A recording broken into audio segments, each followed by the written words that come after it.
佳龙，有拍到吗？ 拜访台北市在地老店，林佳龙走访全台，到台北市格外受瞩，因为他被视为绿营对战蒋万安强棒之一。今年的情人节，我想让太太再次披上白纱，和妻子再次拍婚纱照。蒋万安同样积极备战。根据最新民调，如果蓝绿对决，绿营派出陈时中，蒋万安领先将近13%。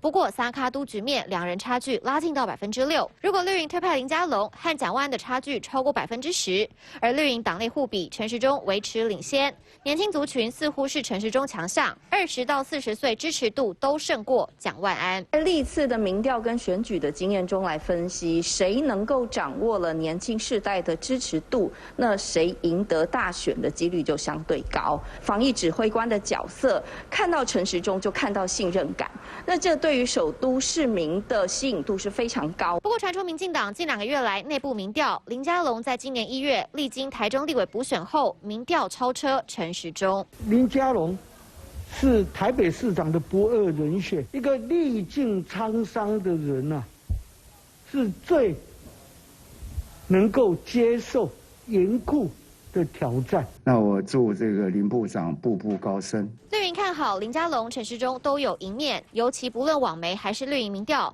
黄珊珊声势持续看涨，支持度从去年10%左右成长到近2成，甚至2成5的支持度，瓜分蓝营票源。我们还是每天做好自己该做的事。所以谢谢大家的支持。北市选战，蒋万安领先幅度缩小，反倒是黄珊珊民调逐渐上升。蓝白抢票，绿营要推出最强棒，掌握拼胜契机。3立新闻雷霆张慧琪报道。